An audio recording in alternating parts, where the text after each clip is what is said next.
Bonjour à tous, aujourd'hui on va vous expliquer comment pêcher en sèche-nymphe. Dans cette nouvelle vidéo, on va vous expliquer comment pêcher sèche-nymphe à la soie. Donc à la différence de la vidéo précédente où on pêchait sous la canne en nymphe, ici on va faire une pêche qui sera beaucoup plus de prospection. Donc comme vous le voyez, on est face à une partie de rivière qui est beaucoup plus plate, qui la plupart du temps est délaissée parce qu'elle est plus compliquée à pêcher, ou exceptionnellement pêcher lorsque ça gobe. Mais ici on va pêcher en nymphe, enfin en sèche-nymphe, en lançant de la soie et en prospectant. Donc cette pêche elle est très pratique parce qu'elle permet de couvrir du terrain tout en restant sur un poste. Alors comme on pêche plus loin, on n'effrayera pas les poissons et en ayant un peu d'habitude de lancer, on pourra vraiment aller dans des endroits où on ne serait pas allé. Donc par exemple ici en dessous de l'arbre, carrément rentrer là-bas dans la petite baie et ce grâce donc à ce lancer.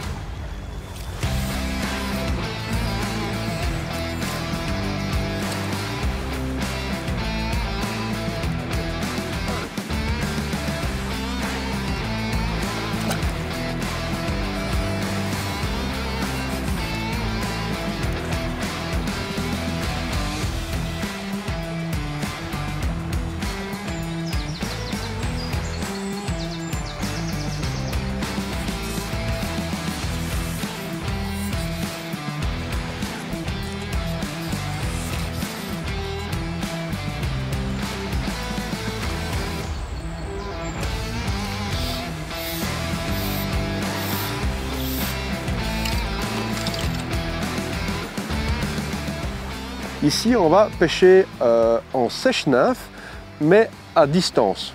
Donc pour ce faire, on va utiliser une canne qui est un peu plus courte, donc qui oscillera entre 9 pieds et 10 pieds, pour une soie qui va de 3 à 5.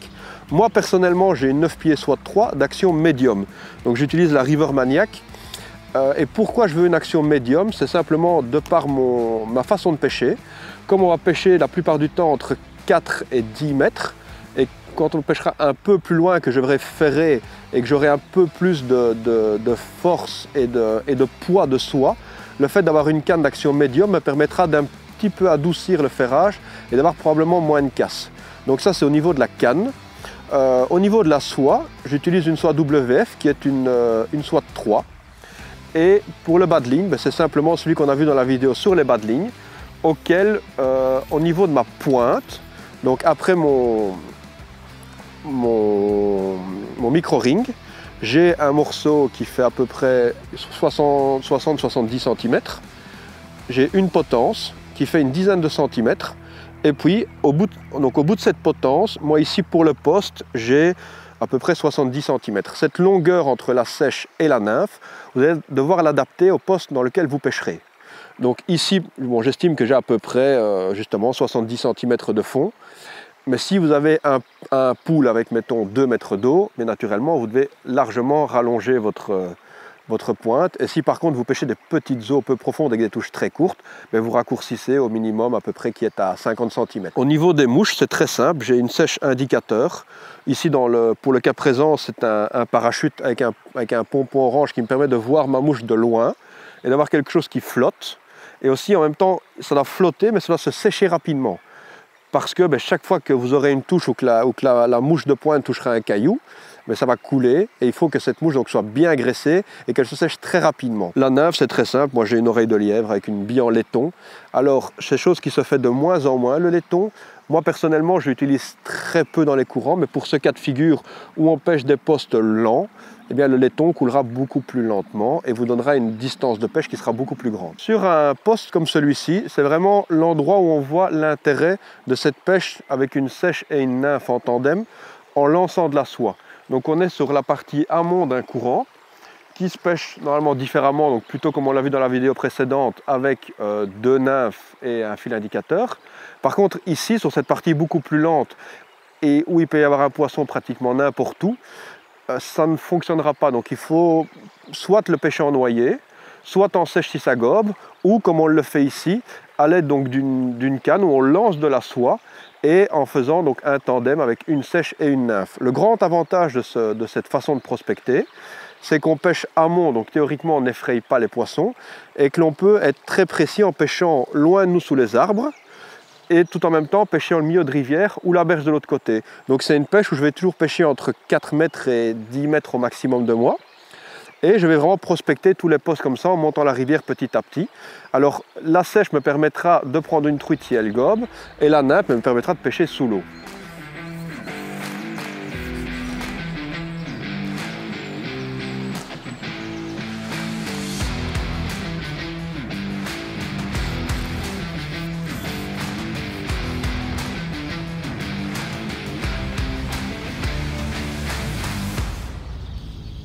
L'avantage de cette pêche, c'est vraiment d'un point fixe de pouvoir prospecter toute la rivière. Donc moi ici, je ne suis pas vraiment au milieu, on va dire plus ou moins au milieu. Et de là où je suis, je peux vraiment pêcher le milieu de rivière ainsi que les deux berges.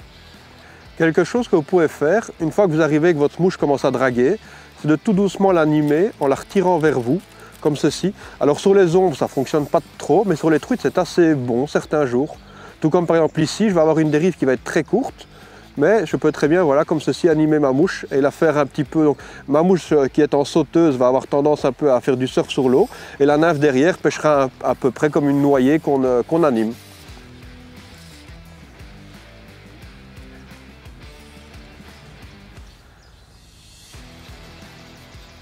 Cette animation, vous pouvez même le faire, par exemple, comme je vais le faire ici en pêchant à val. Donc, je vais m'arranger pour que ma nymphe tombe à peu de choses près contre le tas de branches. Je vais dériver sur 1 mètre proprement et puis je vais tirer sur mes mouches comme ceci pour éventuellement faire déclencher une truite que je n'aurais pas pris en pêchant amont.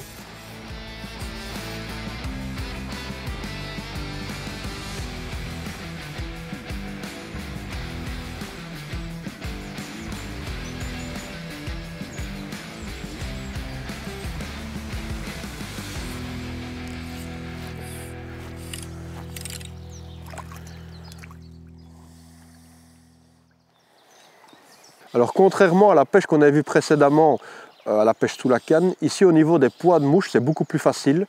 Premièrement parce que la gamme de billes laiton disponibles est beaucoup plus courte que les gammes en tungstène. Donc les poids en laiton ben, c'est du 2, 2, 5, 3, 3, 5, 4, un peu de choses près en fonction des marques. Donc là ça vous facilite fortement le choix de poids de mouche.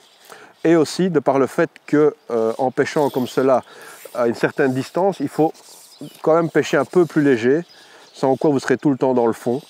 Donc je veux dire que quelques mouches suffisent pour pêcher cette pêche. Au niveau de ma mouche, j'ai fait donc une mouche qui est très simple, qui est une oreille de lièvre. J'ai pas beaucoup de mouches pour pêcher de la sorte, je n'ai que quelques mouches. J'ai des mouches plus claires, plus foncées en fonction des insectes, enfin des nymphes qu'il y a dans l'eau. Je vais opter donc pour une mouche plus grande, plus petite, plus claire, plus foncée. Mais j'en ai pas beaucoup et j'ai principalement des oreilles de lièvre. Parce que simplement le poil de la mouche, le volume de celle-ci, va aider à faire descendre la mouche un peu moins rapidement. Vraiment le but, c'est pas d'avoir quelque chose qui coule vite, c'est d'avoir quelque chose qui va couler légèrement en étant planant.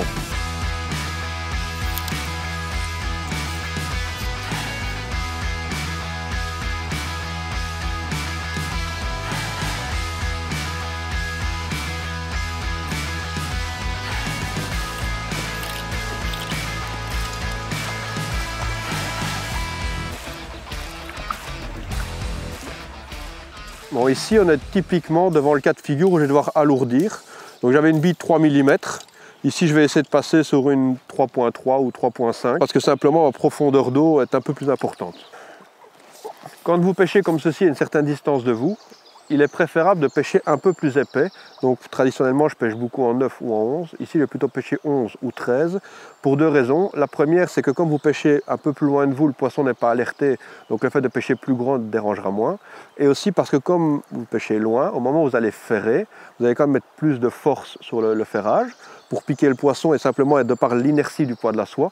Donc ça demande de pêcher un tout petit peu plus gros. Alors en plein été, il va malgré tout falloir descendre un peu dans les tailles de fil, entre du 8 et du 10.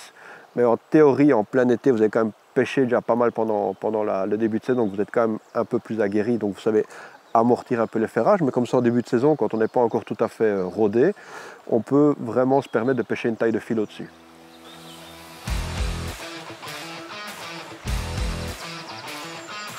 Hop, le voilà.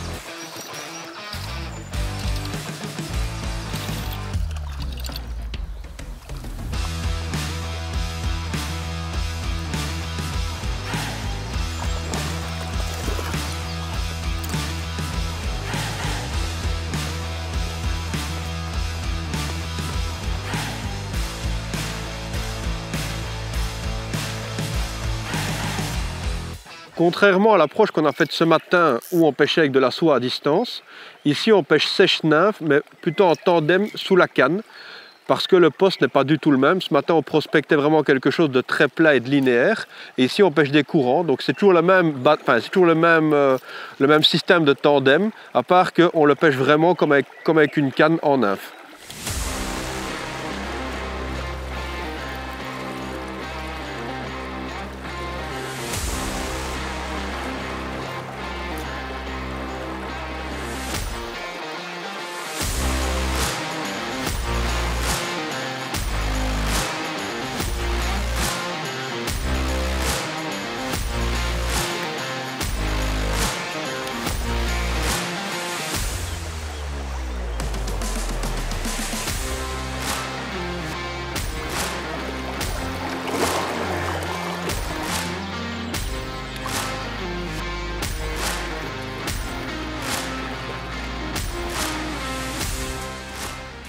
Au niveau de la prospection, ici je vais pêcher en montant comme je le faisais précédemment, à part que je ne resterai pas en milieu de rivière, je vais chaque fois prospecter donc en traversant et puis revenir et chaque fois avancer comme cela.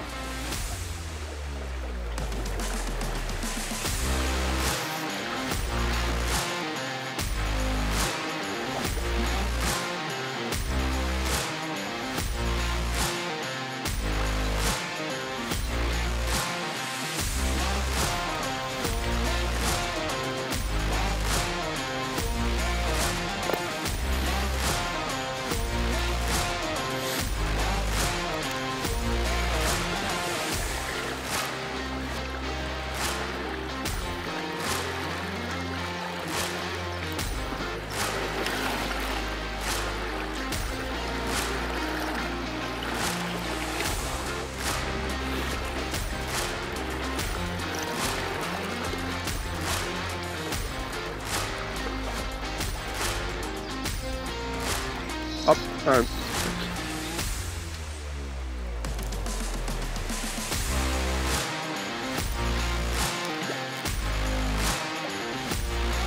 Au niveau de la dérive, c'est assez simple. Donc comme on vous a expliqué dans les différents lancers, vous propulsez à mont en essayant de ne pas être trop tendu de manière à laisser la nymphe couler rapidement. Et puis vous laissez simplement la mouche dériver en surface en essayant d'être un peu plus lent que la vitesse du courant. Donc ça, pour un moyen technique pour le comprendre et pour le voir, ce sont toutes les cumes blanches que vous voyez à la surface. Eh bien, vous devez, en théorie, être un peu moins rapide que l'écume. Et un conseil technique pour bien voir votre mouche, c'est si vous faites un indicateur, c'est de ne pas le faire en blanc, mais plutôt de le faire en fonction de votre vue, en jaune, en orange ou en rose, pour vraiment bien avoir le signal au milieu de toute cette écume.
Et bien voilà, notre journée sur la pêche en sèche-nymphe touche à sa fin.